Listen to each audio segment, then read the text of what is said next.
네, 시청자 여러분 안녕하십니까. 지역 민방 특별 대담 진행을 맡은 이재용입니다. 코로나19의 기세가 좀처럼 잡히지 않고 있습니다.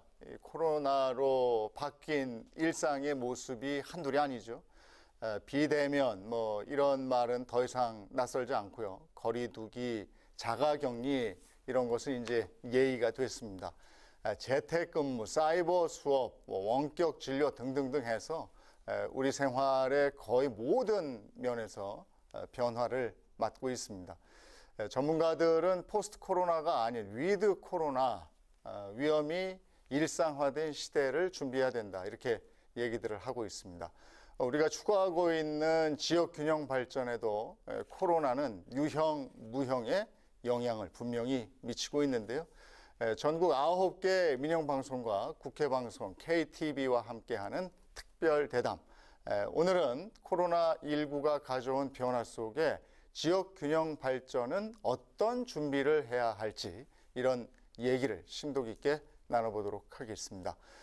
지난 1월까지는 국가균형발전위원장이셨어요. 근데 4월부터는 활동 영역을 국회로 바꾼 분입니다.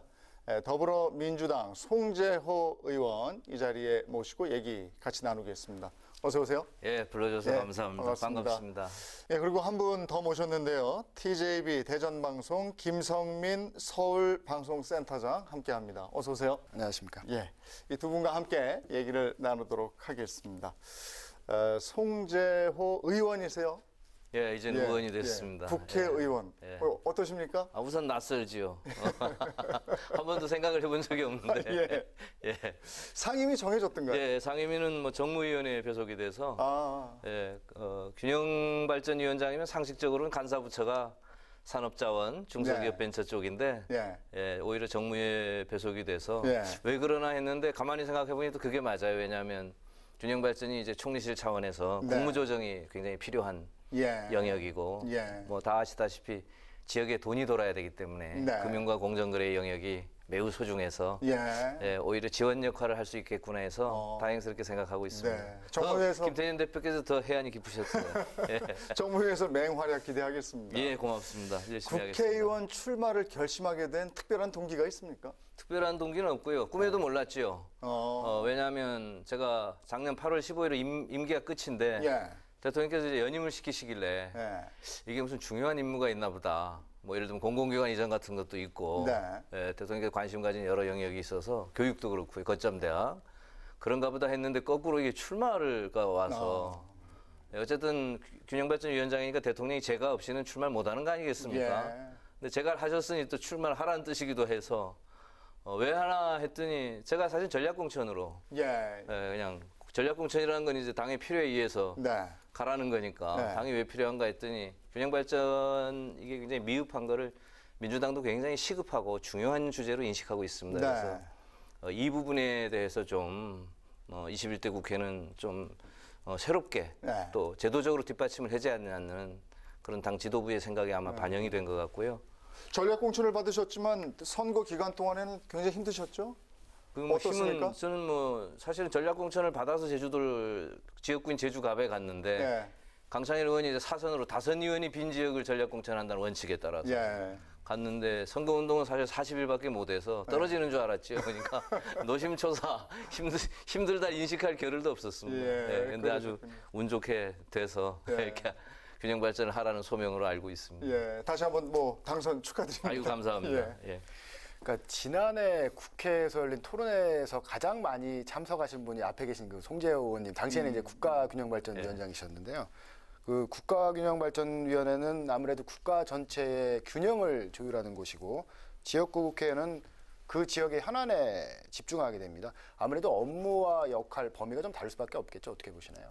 아주 다른 점이 많지요. 특히 제주도는 균형발전과 관련돼서는 특화 모델이라는 걸 빼면 조금 다른 곳입니다. 그러니까 인구가 늘어나는 지역이고 또 그렇게 경제 성장률이 나쁘지 않은 지역이 돼서 전체적으로 볼 때는 좀 균형 발전 차원에서는 다른 지역보다는 좀 우위에 있는 지역이어서 제가 위원장을 했을 때도 좀 관심을 좀 덜 썼고 덜 써도 되고 또 당연히 덜 쓰는 게 맞고 근데 그곳이 지역구이니까 예, 사실 충돌하는 지점이 있어서 어쨌든 하나는 모르게 하고 하나는 알게 하고 뭐 이렇게 잘 해봐야 될 것 같습니다. 2년 반 정도죠? 균형발전위원회를 이끄신 게. 예, 2년 반. 그죠? 2년 반 정도 이끄셨고 지난 5월에 그 16주년 기념 콘서트 있었잖아요. 예, 그렇습니다. 그때 이렇게 해보니까 국가균형발전 심폐소생술이 필요할 정도다 이렇게 예. 말씀을 하셨어요. 예, 그 정도로 심각한 겁니다. 심각하죠. 예. 우선 원래 강원도만 하더라도요. 예. 올해 안에 초등학교가 한 26개 정도 없어질 예정이라고 합니다. 예. 근데 시청자 여러분들 아시다시피 초등학교가 없어지면 초등학교만 없어지는 게 아니라 초등학교에 붙은 문방구도 없어지고 김밥집도 주변이다. 없어지고 예. 싹 없어져서 마을이 없어지는 겁니다. 예, 예. 그럼 그렇게 마을이 하나씩 없어져 가면 그건 국가를 구성하는 요소인 국토가 사라지는 거고요. 네. 그런 국토가 사라질 위기라고 경종을 울린 지가 꽤 사실 오래됐습니다. 우리가 228개 시군구 중에서 80개 이상이 조만간에 없어진다는 또 그 연구 결과를 행정안전부가 내놨다는 것도 놀랍고요. 네. 예, 그런 우리 지방 소멸의 위기에 예. 사실 있는데 또 수도권의 인구 집중률이 50%를 넘었어요. 네. 이런 거의 기네스북에 오를 수준입니다. 이 가장 큰 수도권을 보통 런던 대도시권, 네. 뭐 동경 대도시권, 큰 대도시권이죠. 연담화된 이런 데도 35%를 넘지 않거든요. 그런 면에서 심폐소생술이 필요한 정도다 이렇게 말씀을 하신 거고요. 근데 아마 균형발전위원장으로 일하셨다 보니까 균형의 한계도 느끼셨을 것 같거든요. 그러니까 조직의 확대 개편에 대한 부분도 고민을 하셨던데 그 자문위원회가 아니라 행정위원회로 상설하는 방안도 고민하셨잖아요. 그 어떤 이유신가요? 제가 이제 그걸 이제 하늘이 21대 국회에 본 소명을 바로 그 지점이라고 저는 생각을 하는데 일단 일하는 뭐 정책이 좋으면 뭐합니까? 이걸 꿰어야 보수린 논의만 또 무성하고 균형발전은 논의는 정말 많이 하고요. 모든 여야 할 것 없이 정부 부처를 다 동의합니다. 근데 막상 하면 뭐 정책이라든가 성과라든가 굉장히 사실은 솔직하게 미흡한 분야로 고백을 안 할 수 없어요. 그 이유 중에 하나가 예를 들면 아주 시급한 현안이 아니라는 것. 그러니까 당장 오늘 죽을 것 같지는 않거든요. 그러니까 너무 시급한 현안에 정부가 너무 쏠려서 이걸 좀 미래를 보면서 하는 부분이 굉장히 서툴다. 이걸 어디선가 해줘야 되는데 이걸 국책연구기관에서 하면 이거 너무 현장감하고 떨어집니다. 그리고 너무 먼 미래를 보고 그러니 이게 중간 정도에서 이제부터 시작해서 5년, 10년 정도만 좀 봐주는 그리고 이 균형발전 아시다시피 14개 부처가 연합된 정책이거든요. 뭐 교육, 뭐 국토부, 뭐 산업 다 있어야 되는 그런 부처니까 좀 연합해서 현장 행정 또 민간의 전문가들이 뭔가를 할 수 있는 정책을 만들어내고 또 실제 그 정책을 논아주고 이거는 뭐 교육부하고 뭐 예를 들면 문화부하고 국토부하고 관계부처가 하는 게 좋겠다든가 이렇게 정책을 배분해주고 그 정책을 또 종합적으로 평가해주고 보완해주고 이러려 그러면 대통령을 자문하는 그리고 올라온 안건을 심의하는 역할로만은 부족하기 때문에 행정위원회로 하고 다행스럽게 이제 노무현 대통령 계실 때 특별회계를 10조에 달하는 균형발전 특별회계를 만들어놨기 때문에 이 회계를 잘 활용하는 구조를 가지면 훌륭한 성과를 낼 수 있겠다는 일종의 확신 같은 게 생겨서 행정위원회로 바꿔야 된다. 금융위원회처럼. 네, 그렇게 제가 이제 주장을 하고 있고 제 주장 정도가 아니고 많은 분들이 동의하시고 또 국책연구원에서는 이걸 준비하고 연구하고 있습니다. 그러니까 단순 자문이 아니라 좀 강제력이 좀 생겨서 실행력을 담보할 수 있다 이렇게 보면 될까요? 행정위원회가 그렇죠. 되면? 이거는 제가 볼 때는 권위적으로 해야지 소위 잘해보자 수준 가지고는 뭐 영원히 2등하는 예, 그러니까 예산 배분이나 소위 입법 활동에서 굉장히 소외됩니다. 당장 시급한 것들이 너무 많이 올라오니까 당장 오늘 급한 것들을 고치려고 하지 그러다 보니까 굉장히 사실 국토는 불균형해지고 그것으로 이제 지불하는 국가나 국민의 비용이 너무 크다는 거죠. 예를 들면 강릉에서 목포 가는 어떻게 가는지 아시겠습니까? 일로 왔다가 가나요? 이게 참 이게 글쎄 강릉에서 목포로 어떻게 갈 수 있을까? 서울에 왔다가 다시 서울에서 부산 가는 건 쉽잖아요. 그렇죠. 생각이. 서울에서 목포 가는 건 쉬운데 이렇게 이쪽으로 이야기하면 사람들이 굉장히 당황해요. 이 좁은 국토에. 그렇죠. 그러니까 군산이나 전주에 있는 분들한테 울산 이야기하거나 뭐 이러면 거기에 뭐 친구도 없고 울산 안 가본 분도 아마 많을 테고. 그러니까 동서 이쪽 강호 이 축은 활용이 안 되는 축이지요. 근데 이 좁은 국토에서 그렇게 절반을 활용 안 하는 나라도 사실은 그건 국토의 그 최적의 관리라는 측면에서도 굉장히 사실은 우리가 떨어져 있습니다. 그래서 그러니까 이런 축들을 예. 더 이상 논의만 할 때가 아니고 행정력을 동원해서 실행할 때다 이런 말씀으로 이해하면 되겠습니다. 아니, 실행할 때도 실행이 저는 시급했으면 좋겠는데 정부 조직 개편이라는 게 당장 이제 할 수가 없어서 지금이라도 당장 했으면 좋겠는데 지금 뭐 그런 것들은 심각하다고 봅니다. 요 바로 앞서 수도권 집중화에 대한 우려, 걱정 이런 말씀 해주셨잖아요. 그래서 이걸 좀 지역이 골고루 균형 발전하기 위해서 그 앞장서 나서신 거고 그 1차 공공기관 이전도 이런 맥락에서 한 거잖아요. 그렇죠. 1차 공공기관 이전의 성과 어느 정도로 평가하십니까? 보통 공공기관 이전에 관여한 분들은 07과삼이라 그러고요. 그리고 공공기관에 관여하지 않고 객관적으로 보시는 분들은 06과사 이렇게 이야기합니다. 그래서 공이 좀 크다. 예, 이렇게 보통 이야기를 하고 실제 계획 인구는 10개 혁신도시의 계획 인구는 27만 명인데요. 지금 한 20만 5천 명 이렇게 해서 70% 정도 이렇게 돼 있고 이제 인구가 오는 것만 중요한 게 거기 살아야 하잖아요. 집은 서울이 쓰면서 왔다 갔다 하면 좀 곤란하니까 가족 동반 이주율이라 그럽니다. 가족까지 다 동반해서 이주한 거는 한 4~5% 지금 이렇게 됩니다. 그러니까 06.5 그것만 보면 과 3.5쯤 좀 되지 않나. 다 같이 내려간 걸로 보면 06.5, 65%니까. 또 아직도 해결해야 될 과제들이 뭐 굉장히 많고요. 산적해 있습니다. 이게 이렇게 되는 거죠. 그러니까 그 아이들하고 다 가려면 교육 기반이 있어야 되는 거고 교육 기반이 제대로 돼 있어야 가족이 다 내려갈 수 있는 거고 가족이 다 내려가 있으면 거기에 뭔가 또 다른 것들이 다 들어오는 거고. 그러니까 이제 혁신도시라는 게 간단히 말씀 올리면 공공기관 이전시키고 이 공공기관 한전이면 한국전력, 도로공사면 도로공사 이렇게 이 공공기관과 관련된 기업을 거기 붙이고. 그렇죠. 그리고 나서 관련된 인재 양성, 대학하고 해서 일자리도 좀 해서 이 그러니까 지역 인재 30%의 의무 채용은 그런 의미입니다. 그래서 인재, 일자리, 공공기관, 기업이 좀 선순환된 체계를 만들어야 되겠다. 그리고 나서 이제 정주 여건을 갖춘 새로운 도시 모델이 최종 목표인데 지금은 건설까지만 사실은 한 상황입니다. 문재인 정부 초 1기에 1년 차에 공공기관 이전을 마쳤거든요. 그러니까 종전에 제가 뭐 두 대통령 기간을 비판하긴 좀 그렇지만 다 거기도 공과가 있지만 어쩌나 혁신도시는 좀 정체된 상태에 있었고 그것으로 지불한 혁신도시에 사시는 분들의 고초도 말씀하신 대로 뭐 교육기관도 없지 병원도 없지 해서 적지 않아씩 커졌고 볼 때마다 이제 미안하죠. 오늘 아침에도 이제 어느 혁신도시에 고등학교가 없다. 그렇죠. 이러면 되느냐 하는 전화를 제가 받아서 살펴보고 제가 잘 이렇게 또 하겠습니다 했는데 보완할 측면들이 있습니다. 그러니까 좀 전에 말씀하신 것처럼 뭐 의원님 지적하신 것처럼 기간만 이전한다고 중앙정부가 역할을 다한 건 아니라고 생각이 됩니다. 사후 관리가 분명히 중요할 것 같고요.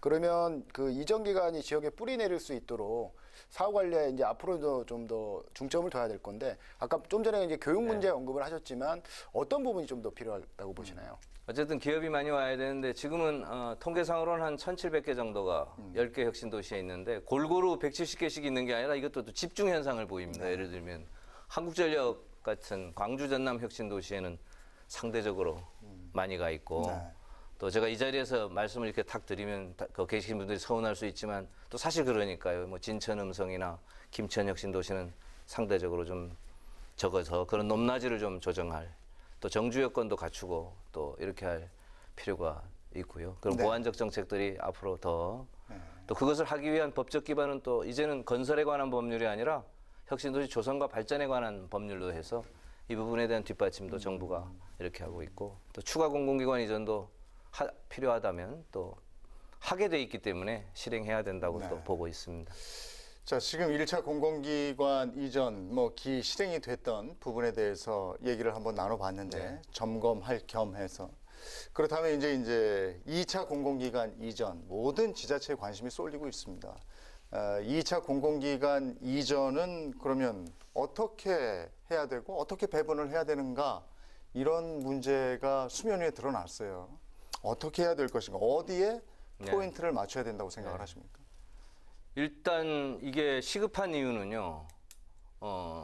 충남과 대전이 추가적으로 혁신도시로 지정이 이제 될 예정으로 있습니다. 네. 법이 바뀌어서. 예. 충남은 사실 세종시가 있기 때문에 그 당시에는 혁신도시에 제외됐는데 세종시가 충남에서 떼어내 나왔거든요. 그러니까 충남으로서는 충남만 없는 거예요. 그렇죠. 그 충남이 서운한 거죠.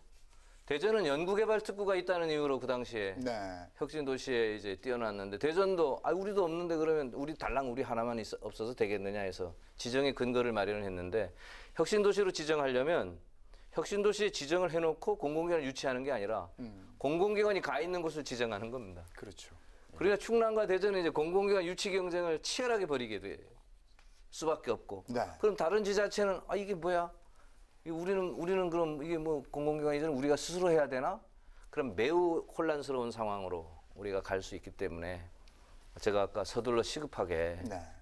어떤 기관을 앞으로 이전해야 할지 1차 이전 때 제외된 것 중에 포함될 기관은 없는지 또 이렇게 되면 이 기관들을 무슨 기준에 의해서 지방에 배분할지 또 지방에 가면 원도심 살리는 데 넣을지 아니면 뭐 혁신도시 새로 만들 건지 뭐 이런 것들에 대한 소위 의사결정을 제가 고민은 국토연구원에서 충분히 지금 하고 있는 걸로 알고 있습니다. 한 1년 반부터 저희 균형위에서 우리 예찬 대표가 이거는 우리가 준비를 해야 된다고 민주당에 해서 우리가 충분히 그 준비는 지금 하고 있는데요. 그 준비 과정을 떠나서 이건 매우 통치권적인 차원의 의사결정이 저는 필요하다고 봅니다. 왜냐하면 아시다시피 큰 국책은행도 공공기관이잖아요. 또 방송국들도 그렇죠. 제가 구체적으로 예. 언급은 안 하겠습니다만 네. 그럼 뭔가 이게 뭐 안 하면 왜 안 하는지에 대한 설득 아무리 작은 기관이지만 우린 보내고 왜 저기는 안 보내는지 네. 이렇게 없으면 사회적 합의가 안 되지 않겠습니까?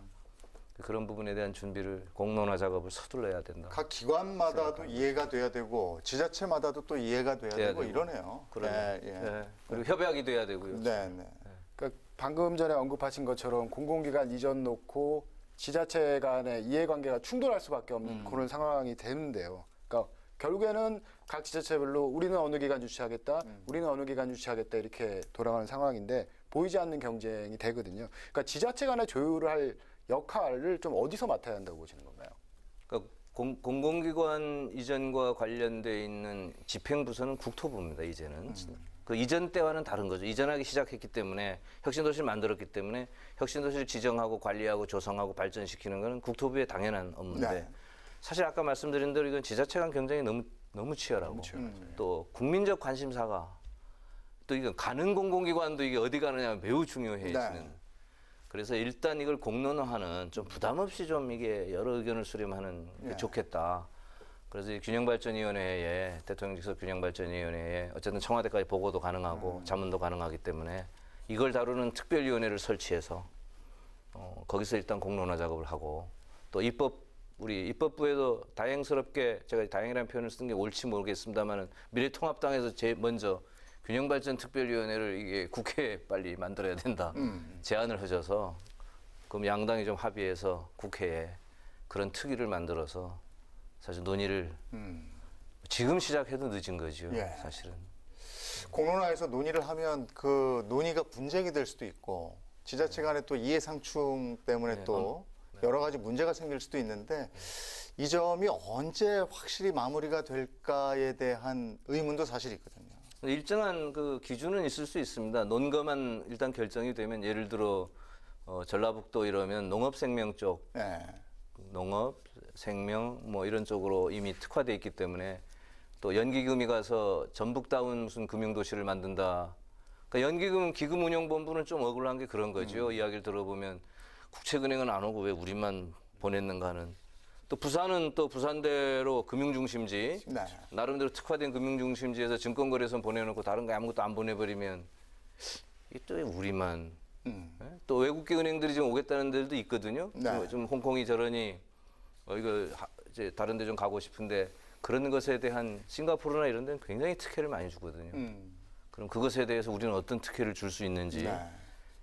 그래서 좀 지금 가려고 하는 그 혁신도시의 방향성에 맞게 네. 이렇게 보완적으로 갈 수 있는 방법이 있을 수 있고 저는 얼마든지 그게 가능하다고 보입니다. 단 이전 대상 기관을 결정은 정확하게 해야 되겠죠. 그러니까 그 지역별로 어느 정도 아웃라인 잡아놓고 예. 그 다음에 공론회 장에서 토론하고 예. 예. 그래서 실질적으로 유치하고 네, 이렇게 그리고 이제 혁신도시 평가를 해보면 미흡한 혁신도시들 순서가 나옵니다. 네.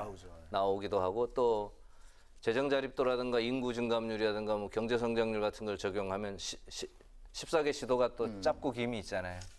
그러면 좀 힘든 데가 좀 이렇게 좀 필요한 거를 먼저 선택하게 하는. 그게 또 진짜 균형 발전 정책의 그 원리라든가 철학은 그런 거기 때문에 네, 네. 그 프로야구 드래프트제 하듯이 예. 그런 방법을 원용해 볼 수도 있습니다. 국민이 동의하면. 예, 그래서 저는 기준은 토론하면 나올 것 같고요. 지자체장 간의 동의는 저는 있을 수 있겠다 생각은 됩니다. 그게 바로 실행이 되려면 그 합의 시간이 좀 짧을수록 좋을 텐데, 예, 이런 건 같이 고민을 해야 될 문제고.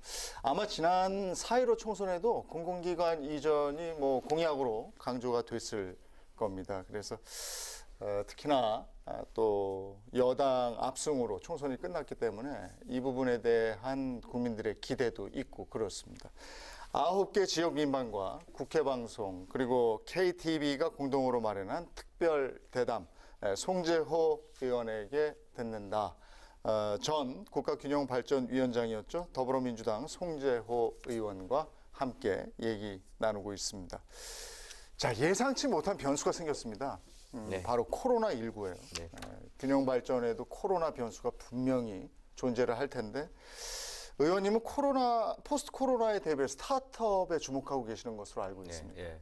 스타트업에 주목하는 이유는 뭘까요? 우선 산업 측면에서 보면 이게 새로운 산업. 네. 이게 우리가 전국 지역을 놓고요. 예를 들면 우리가 옛날 중후장대 산업이 어려웠지 않습니까? 조선, 철강, 자동차 이런 것들이 어려워서 그걸 겪으면 그런 어렵고 부도나는 것들을 이제 붉은색으로 칠하면 다 죽어가는 데가 아니라 또 지역마다 창업들이 일어납니다. 스타트업들이 일어나는데 이게 거의 벤처 형태의 또 그만큼 이렇게 일어나는데 제가 그래서 그때 굉장히 그걸 주목했어요. 아, 이게 지역이라는 데가 역동성이 있는 데구나. 그냥 딱 죽는다고 그냥 한꺼번에 죽는 게 아니구나. 이런 생각을 했었는데 어쨌든 이게 뉴딜이라는 걸 하게 되고 디지털 뉴딜이라는 게 예를 들어 원격 제어 장치를 이거 한다면 어디부터 할 거냐? 원격 제어 장치가 부족한 데부터 해야 되지 않겠습니까? 그러면 농산어촌이 1번이죠. 예. 디지털 뉴딜의 1번 대상은 농산어촌입니다. 서울보다는 예를 들면 수도권보다. 그럼 이렇게 불균형 지역부터 디지털 뉴딜이 일어난다는 것이고요. 네.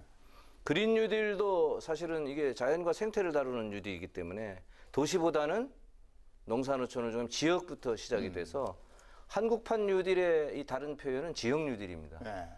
저는 걱정하는 게 꼭 막아야 되는 게 이게 대기업 뉴딜이 되면 안 돼요. 네. 그럼 이게 지역 뉴딜인데 그럼 지역 뉴딜에서 이 뉴딜에 가지고 시작하는 거는 진짜의 모습은 스타트업. 이걸 활용한 창업 기업들을 우리가 어떻게 지역에 만들어내느냐. 그런 기회 또는 패자부활 이런 것들을 어떻게 제도화시키느냐. 이게 매우 중요하고요. 이 스타트업을 협회의 형태로 하는 거는 기술은 있는데 사업을 못 하는 거죠. 네. 일단 돈을 좀 빌려줄 때가 있어야 되고 신용보증이 돼야 되고 마케팅도 좀 해둬야 되고 망해도 감옥 가지 말아야 되고 뭐 이런 걸 좀 보장해주면 그러니까 이게 여러 관련된 뭐 생산성본부라든가 중기부라든가 중진공이라든가 기업 데이터라든가 관련된 여러 기관들이 모여서 네. 이 지역 뉴딜을 도와주자. 서울은 판교나 이런 데는 좀 되는데 뭐 당장 예를 들어 어디를 거명하긴 그렇습니다만 좀 힘든 지역에서 스타트업을 하려면 기술은 있는데 엄두가 안 날 수 있지 않습니까? 그래서 이제 스타트업이 굉장히 중요하다 해서 균형 발전 차원에서 시작을 한 거고요. 이게 아무래도 하드웨어보다도 아이디어 사업이다 보니까 굳이 수도권에 집중돼서 이 산업을 일으킬 필요는 없다. 예, 없죠. 예, 각 그 기반만 있다면 각 지역에서 할 수 있는 산업이기 때문에 이 스타트업에 더 중점을 두시는 것 같아요. 예. 근데 이제 요번에 코로나19 뭐 정말 국가적으로 너무 힘들고 전 세계가 그렇습니다만은 교육 면에서 보면요. 지금 원격 교육이 일상화돼 있잖아요. 영상으로 강의하고 막 이렇게 돼 있습니다, 지금.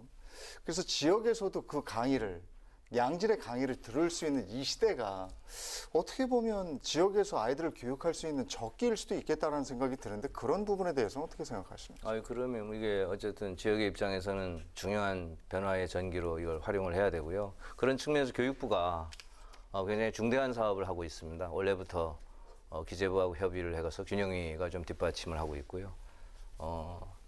지정하지 않고 천억이면 천억 이렇게 주자는 거죠. 대학 연합에. 네. 그러니까 대학 하나만 옛날 같으면 무슨 사업 그래서 공모해서 그거 따다가 사업단 만들어서 대학이 그 보고하고 각 부처마다 이렇게 하는데 이러지 말고 네. 부처에 있는 거를 좀 담아가지고 전체적으로 대학 연합에 줘서 나누도록 하고 그걸 시도지사하고 협약을 시키는 거죠.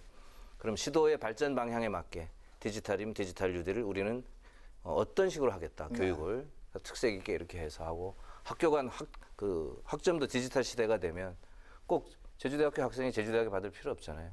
필요하면 뭐 부산대학에 가서도 되고 이렇게 원격 교류도 이렇게 하고 이런 준비들을 착실히 하는 걸로 알고 있습니다. 네. 새로운 시대에 새로운 환경이 있다고 보는 거지요.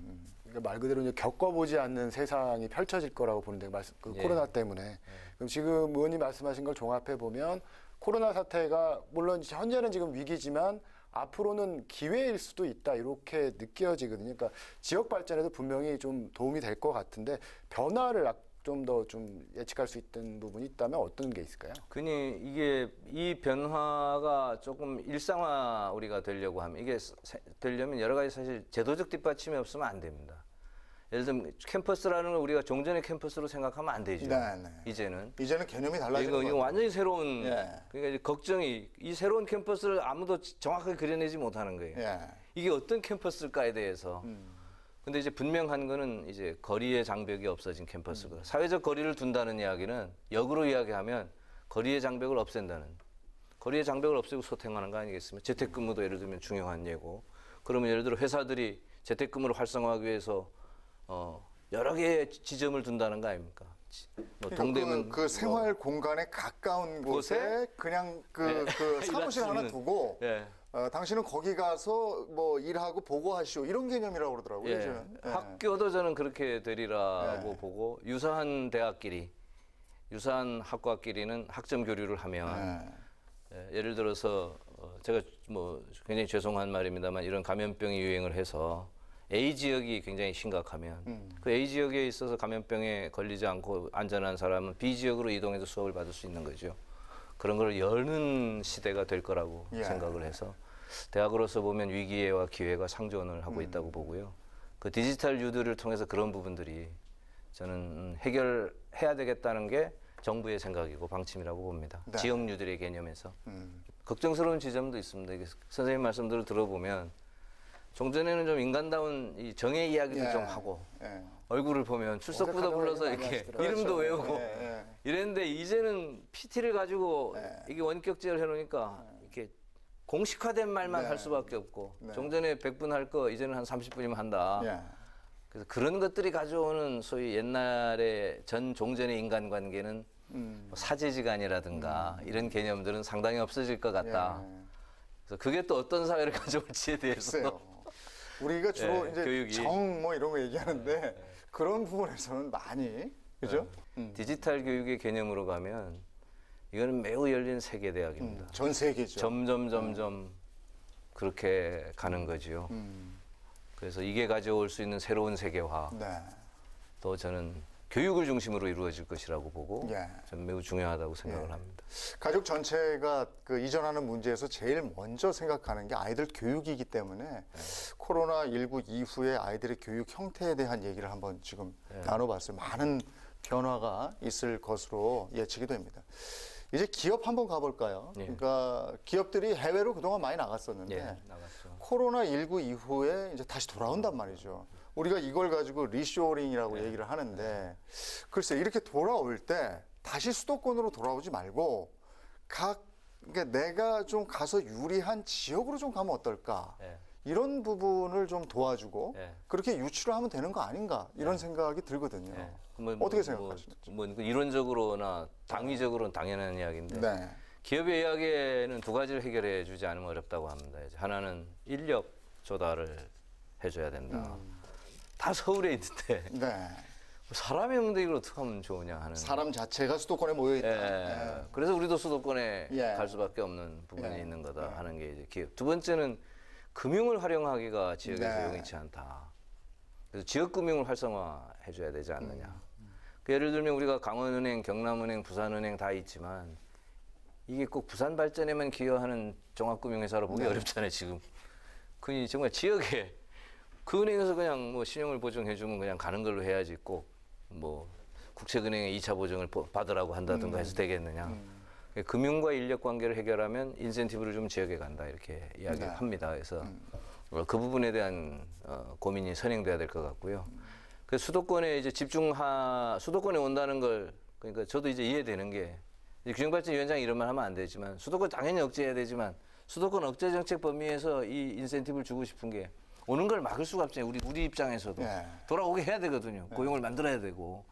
그냥 1차, 2차를 해야 되는데 저는 좀 과감한 그 인센티브가 있었으면 좋겠다고 생각합니다. 예를 들면 법인세 인하라든가 그런 류의 과감한 좀 그래서 제가 심폐소생술 이야기를 했던 거고요. 이것은 사람을 살리는 문제지 그냥 간단히 무슨 비타민을 먹이거나 무슨 보약을 먹는 수준이 아니다.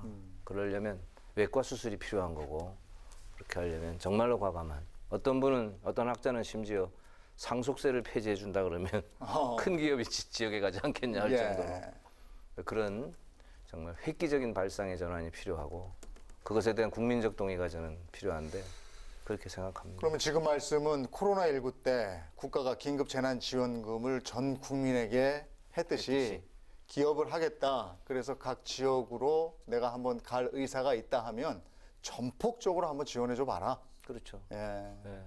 모든 분야에서. 예. 예.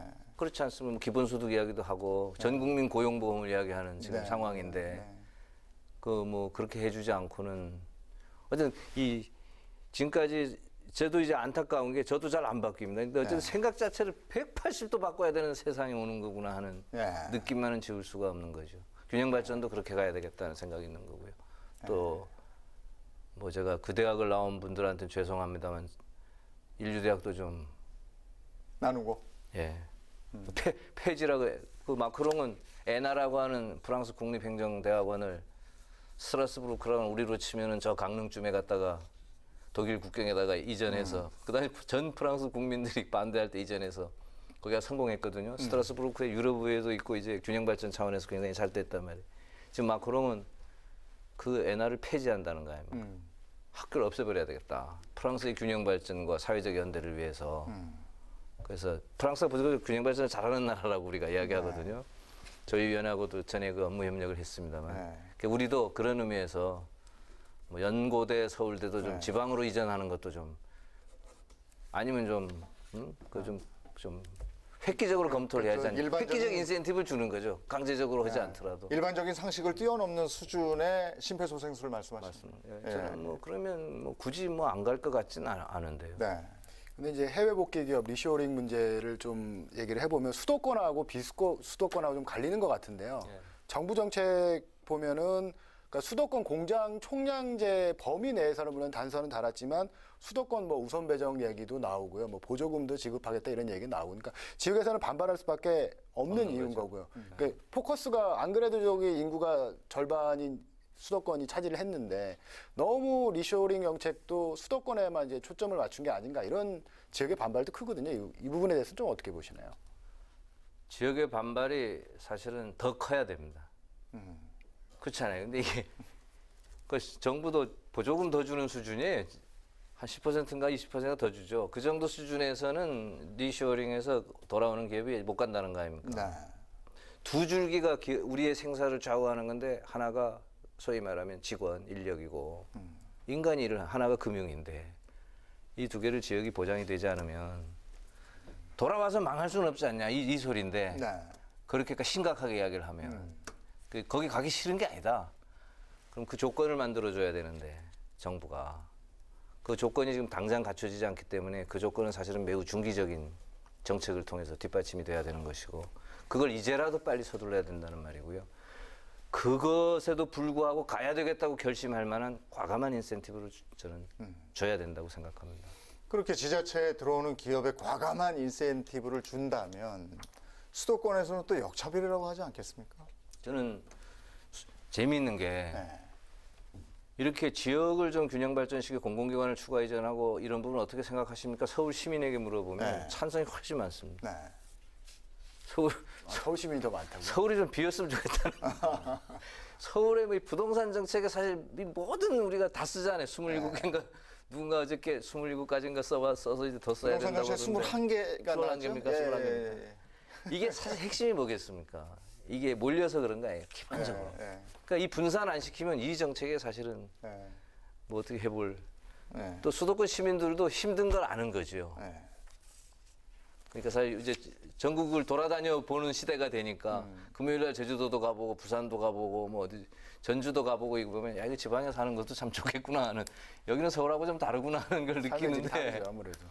우리도 이 괜히 뭐 비용을 많이 지불하나 보다. 그냥 좀 흩어져서 살 수 있으면 좋겠다는 생각을. 예. 그리고 아파트값 너무 비싸서 봉급받고 사기가 어려운데 앞으로 죽을 때까지. 그러니까 내가 산 좀 내려야 아파트는 되겠고. 올랐으면 좋겠고 내가 살 아파트는 내려갔으면 좋겠는 거죠. 그러니까 평생 일해서 뭐 아파트 하나 못 사면 예. 이것도 좀 그렇잖아요. 그런 상실감도 없애주기 위해서 수도권의 압력도 반드시 빼야 됩니다. 예. 근데 이제 그래서 중요한 게 수도권하고 각 지역이 같이 상생할 수 있는 방법인데 같이 상생할 수 있는 방법은 이게 참 똑같이 균형 있게 이게 어려운 것 같아서 말이죠. 근데 이게 뭐 제가 뭐 이 자리에 드릴 말씀이 뭐인데 이게 이 방법을 알고 있어요. 저는 아주 대통령께서 저한테 이게 살짝 지시한 적이 있습니다. 어떤? 그러니까 이게 14개 시도가 다 잘 사는 나라가 굉장히 어쨌든 그 골고루 잘 사는 지역을 국정 목표로 채택한 유일한 정부거든요. 예. 균형 발전을 예. 5개 국정 목표 중에 하나로 포함시킨 유일한 정부입니다. 예. 근데 실적이 없잖아요. 공공기관 이전하고 뭐 이런 거 가지고 되겠냐 이게. 정말 우리가 정말 이야기를 해보자. 그래서 제2의 수도권을 만드는 게 어떻겠냐. 예를 들면 일본 하면 오사카가 예. 있잖아요. 그런 식으로 우리가 이 수도권이 다극화되면 더 좋죠. 독일 같으면 베를린은 경쟁에서 한 5위밖에 안 됩니다. 예를 들면 민헨이나 프랑크푸르트나 이런 데가 훨씬 소위 말하면 베를린보다 더 큰 경제 거점들이니까 다극화하면 좋지만 일단 2~3개부터 시작을 다극화 개념을 해야 되지 않겠느냐. 그러니까 예를 들면 영남 권역 그 개념을 수도권의 개념으로 아주 강력하게 좀 뒷받침하는 걸 뉴딜 차원에서 나라를 대표할 수 있는 도시. 호남 권역 뭐 이렇게 3대 권역만 해도 그래서 그런 정책으로 메가시티 리전 개념으로 가야 되지 않겠느냐. 워싱턴, 뉴욕, LA 이런 그런 개념으로 가야지 14개 시도 놓고 공공기관 유치 이렇게 분산시켜서 잘 살아보고 뭐 인센티브 주고 이거는 그런 이 처방이 좀 현실적이지 못하다. 그러니까 우리가 정말 새로운 수도권 뭐 홍콩을 대신하는 그런 수도권을 만드는 야망을 가져본다든가 그렇게 해서 가보자. 이 수도권은 어쨌든 지금 수도권은 조선시대부터 온 수도권이니까 저 고려시대부터 온 수도권 아닙니까? 그거 말고 정말 이제 21세기적 수도권을 가지고 부산이라든가 광주 전남이를 활용하면 못할 것도 없지 않겠는가 하는. 야, 이게 또 이렇게 되면 서울을 대신할 수 있는 수도권. 저도 언뜻 떠오르는 게 뭐 부산, 광주, 뭐 대구라든지. 떠오르죠. 뭐 지금 이미 큰. 그러면 또 다른 도시들은 또 어떡하냐 또 이러지 않겠어요? 그러니까 일단 그렇게 해서 이게 분산 정책을 성공시키고 2차 또 이렇게 다른 도시들은 이제 균형이가 실제 저희 위원장 있을 때 3년간 그걸 했는데 228개 시군구에 잘 사는 정도를 물질적 정신적으로 측정하는 거예요. 그래서 순위를 매기는 겁니다. 228등이 어디다는 발표하면 안 되지만 뭐 상그룹, 중상그룹, 중하그룹, 하그룹 이렇게 나눌 수 있잖아요. 그리고 균형에는 중하와 하만 지원해 주는 거죠. 재정을 가지고. 일단 잘 나가는 데는 뭐 그렇게 가게 일단 정부가 하고 모두 잘 사는 나라 시도는 그건 너무 이상적이고 그게 가능하겠느냐라는 문제인식이 저는 필요하다고 보고요. 그런 의미에서 부울경 대구 경북지사는 합의한 적도 있습니다. 우리 그렇게 한번 해보자고. 그래서 그걸 좀 생각해봐야지 않냐. 자, 우리가 또 하나 생각해봐야 될 게 지역 균형 발전 얘기 나오면 또 자치분권 얘기하지 않습니까? 그런 부분에 대해서도 한번 얘기를 듣고 싶은데. 이거는 절대 역행하지 않습니다. 자치분권과 균형 발전은 균형 발전은 어쨌든 권위적으로 이건 중앙에서 뭐 쉽게 말하면 강제적으로 하는 건데 모든 정책 균형 발전과 관련된 모든 정책을 해서는 안 되고요. 못 살고 어려운 지역을 강제적으로 지원하는 거죠. 재정에 의해서. 그러니까 이게 수직적으로 중앙의 거를 지방에 주는 이 수직적인 재정 배분도 중요한데 네. 수평적으로 잘 사는 데보다 못 사는 데를 더 주는 이 수평적 재정 배분도 굉장히 중요하거든요. 네. 그래서 이제 수도권 그 경기지사하고 박원순 시장하고는 뭐 예를 들면 돈 좀 내서 상생기금 해가지고 네. 저 지방에도 줬으면 좋겠다 뭐 이런 제스처도 있긴 합니다. 근데 그걸 보다 크게 재정의 일정 부분을 사실 못 사는데 주면 잘 나가는 데는 권한을 줘서 네. 잘 나가게 해야지. 예를 들어 충청남도의 문제를 저는 기재부 공무원이나 행안부 공무원이 더 잘한다고 이야기할 때마다 우스운 거죠. 그렇죠. 그건 충남이 최고로 잘합니다. 균형발전위원장도 몰라요. 네. 충남지사나 충남시에 있는 시군구 그 시장 군수만큼 아는 사람이 없으니 그분들한테 하게 해줘야죠. 근데 이제 마라톤 경기에서 그러다 보면 이제 차이가 날 거 아닙니까? 혁신 역량에 따라서 예. 차이가 나는데 못 사는 지역에 대해서는 어쨌든 국가가 재난 그 기금 주듯이. 기금 주듯 예. 예. 그렇게 해서 같이 안 가면 안 되는 어쨌든 우리의 이 사회적인 연대의 대상이기 때문에 그렇게 하고 잘 나가는 데는 잘 나가게 해줘야죠. 근데 그 저 재난기금 얘기 자꾸 나오는데 전부 줬잖아요. 전부. 그냥 이게 뭐 어딘 주고 어딘 안 주냐 이래서 전부 줬단 말이에요. 요번은 그렇게 줬는데 예. 이제 뭐 기본은 그렇게 하되 지원은 아무래도 못 나가는데 많이 줘야죠. 재정은. 우리가 객관적으로 봤을 때 이게 짐작이 가니까 그렇게 하자. 예, 그런 말씀이시죠. 그 예를 들어 충청북도의 어느 구는 서울 강남 3구의 어디에 비해서 예를 들어 인구는 한 5분의 1이고 예. 면적은 10배입니다. 그 예산은 뭐 10배 차이가 나고요. 그 이 군수 이야기가 그렇다고 그래서 나무나 하천을 관리 안 할 수도 없고 이거 해야잖아요. 10개를 다. 네. 그 예산 가지고는 턱도 없고 그러니 인구수대로 재정을 배분하지 말고 생명체 순으로 하자. 생명체 수, 나무 수도 세고 야생동물도 세서 그렇게 해서 관리하라고 해야 되는 거지. 그래서 내가 그 일리가 있습니다. 그 예. 틀린 말이 아닙니다. 예. 안 그러면 죽는다 우리 모두. 그러니까 재정이 그렇게 쓰야지 않겠느냐. 그러니까 수평적 배분을 굉장히 이걸 신경을 써야 된다. 네. 그래서 수평적 재정 배분에 대한 장치는 잘하는 데들은 다 헌법에 놓습니다. 못 바꾸되. 못 바꾸게. 예. 그 정도로 이제 예. 우리도 다음 개헌할 기회가 있으면 정부 그렇게까지는 폐기된 정부 개헌에는 들어가 있습니다. 정부가 그걸 해야 한다라고. 예. 예. 그렇게 해서 하고 잘 나가게 하는 데는 권한을 막 줘가지고 다 줄 테니까 다 해라 이렇게 해야지 어떻게 그걸 중앙 정부가 들어서 니네 이거 하고 하지 말고 이건 저는 잘못됐다고. 그러니까 중앙정부는 어떻게 보면 이제 이렇게 주고 심판관의 역할을 하나요? 이쪽이 너무 뭐 월권할 경우에 뭐 해주고. 예, 그래서 지금 그 경제인문사회연구회라고 우리 국책연구기관들 통합하는 데서 지금 뭘 연구하고 있냐면 정부 사무를 다 놓는 거예요. 한 3만 개 되지 않겠습니까? 다 놔보는 거죠. 그리고 이 사무회가 뭐 여기는 외교부 거, 이건 국방부 거, 뭐 국토부 거 다 갈라놓고 이걸 시도가 잘나는 거, 시군구가 잘나는 걸로 이렇게 사무를 분장해 보는 거 이제는. 택시 인허가는 어디가 잘할까? 강원도 택시 인허가를 국토부가 하는 게 잘하겠습니까? 강원도지사가 하는 게 잘하겠습니까? 강원도가 낫죠. 그럼 그건 도지사한테 주는 거죠. 그런 식으로 이걸 다 갈라보자. 그리고 나서 예산도 사업의 예산이 따른 거니까 예산도 그렇게 가르자. 그게 분권이잖아요. 그러면 다 이제 자기가 할 수 있는 기반을 갖추니까 운전한 면허증을 가진 거니까 이제 갈 수 있는 기반이 되고. 그럼 뭐가 문제가 되냐면 중앙부처가 일이 없어지잖아요. 그럼 인력에 대한 구조조정이 따를 거 아닙니까? 그렇죠. 부처가 몇 1조씩 예를 들어 없어지면 국 하나씩 없어지는 거 아닙니까? 그럼 그건 합의가 될 수가 없죠. 이게 그럼 그 합의를 어떻게 이룰 거냐에 대한 대안이 있으면 되는데 저는 이제 학자들이 많이 연구하는 게 광역청 같은 개념. 예를 들어서 낙동강 수계를 어디가 관리해야 되겠습니까? 저 강원 발원지서부터 시작해서 부산까지 다 관리해야 되는 수계인데 여기까지는 경상북도 가고 여기서 여기까지는 경상남도 가고 치안도 그러잖아요. 범인이 도망가면 관할구역을 그렇게 해서 안 되고 그래서 좀 영남청, 호남청, 중부청 이런 식으로 청을 해서 거기에 구조되는 구조개혁되는 정부 인력을 순환근무로 그렇게 배속하면 청장은 이제 장차관이 할 테니까 높은 자리도 많이 생기니까 싫지도 않을 것 같고 또 지방을 경험해봐서 좋고 중앙정부 공무원 그 제도적으로 잘 만들 수 있다고 생각합니다. 그러니까 결과적으로 보면 이제 갈등이 생기는 이유가 이렇게 넓지도 않은데, 그러니까 수도권과 비수도권의 문제도 있고 또 비수도권 사이에서도 또 갈등이 있을 수 있고 이런 문제의 그 해결법이라고 할까요? 그러니까 대결이 아닌 상생 구도가 될 필요가 있지 않습니까? 그러면 뭐 어느 정부만 나서도 되는 것도 아니고 지자체만 나선다고 되는 것도 아니고 아무래도 공동의 노력이 필요할 것 같은데요.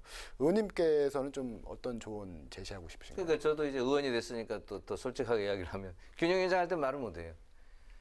예를 들면 부산, 울산, 경남 하면 부산 가면 저는 부울경 하면 같은 권역으로 해서 이렇게 가는데 예를 들면 경남이 서운해해요. 아, 왜 부산만 가냐? 이렇게. 이게 또 예를 들어 제가 광주 가면 제일 서운한 데가 전북입니다. 아, 왜 저 사람은 균형위원장이 저는 호남 권역에서 가는 그 설명회를 중심인 광주에서 한번 하면 된다고 생각하는데 그래서는 그러니까 우리가 이 시도의 특색이 굉장히 있는 나라.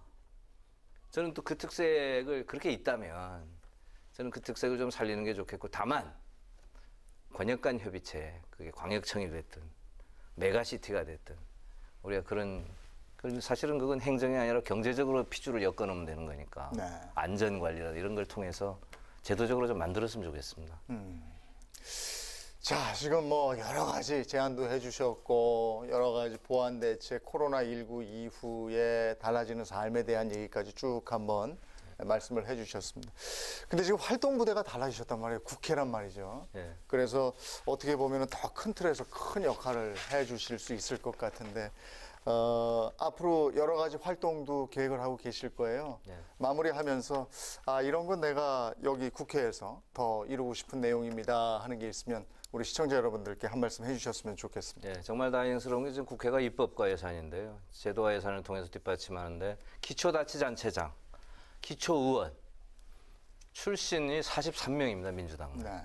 어마어마하게 당선이 돼서 자치와 균형이라고 하는 별도의 연구 이걸 만들어 가지고 함께 입법 노력을 하려고 합니다. 그러니까 이 43명이 상임위가 다 다르잖아요. 그래서 제가 일정한 성과가 있을 거라는 제가 중요한 기대, 확실한 기대를 하고 있고요. 또 제가 그분들을 굉장히 좀 뒷받침해 드리는 게 제가 해야 될 일이다. 그리고 그것이 종전에 20대구나 그 이전의 국회는 이쪽은 주목을 잘 안 했잖아요. 그러니까 새로운 프론티어 영역이 돼서 국회의원끼리의 갈등도 거의 없고 더더욱 또 야당이 또 이걸 먼저 제안해 주니 한없이 고맙고 예, 그래서 저는 일정한 성과가 반드시 있겠구나 하는 기대가 있고 또 이것에 대해서 또 그걸 이루도록 그렇게 애쓰겠습니다. 균형자만 붙은 경력을 가진 국회의원만 8분입니다. 어허. 전에는 한 명도 없었는데 예. 그래서 제가 예, 이거 뭔가 좀 이번에는 해보겠다 이런 생각을 가지고 네. 있습니다. 지역구는 좀 뒤로 하고요. 지역구 국민들한테 좀 죄송하지만은 예, 뒤로 하고 그게 뭐 일인데 그렇게 해서 단임 정신에 투철한 게 한번 해보겠습니다. 그래서 오늘 이렇게 얘기를 나누는 내내 자신감이 보이세요. 아이 그렇죠. 오늘 또 김성민 기자 함께 해주셨는데 지역의 목소리를 대변하는 언론인이잖아요. 우리 시청자 여러분들께 얘기하실 게 있으면 더 좀 해주셨으면 좋겠네요. 저는 의원님께 좀 하나 좀 당부 네. 하나 부탁드리고 싶은데요.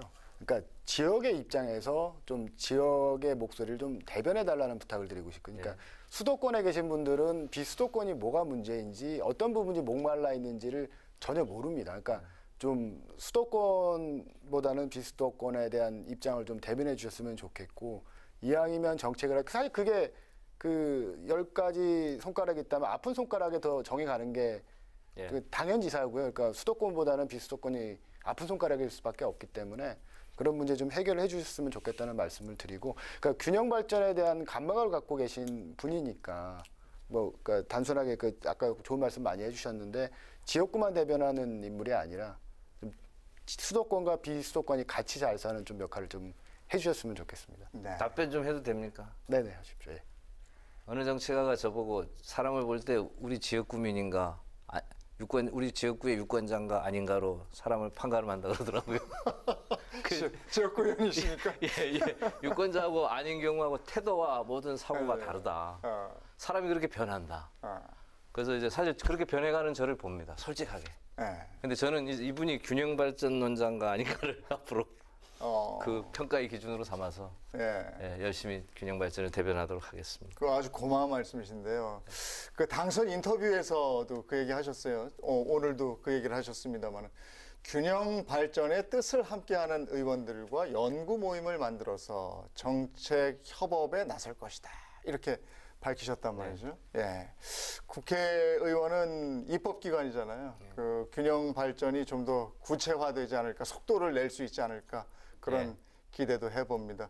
의원님의 의정 활동 기대하면서 지켜보겠습니다. 오늘 함께해 주셔서 고맙습니다. 네, 아유 감사합니다. 고맙습니다. 또 김성민 기자도 오늘 함께해 주셔서 고맙습니다.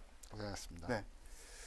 네, 9개 지역 민방과 국회 방송 또 KTV가 함께 마련했습니다.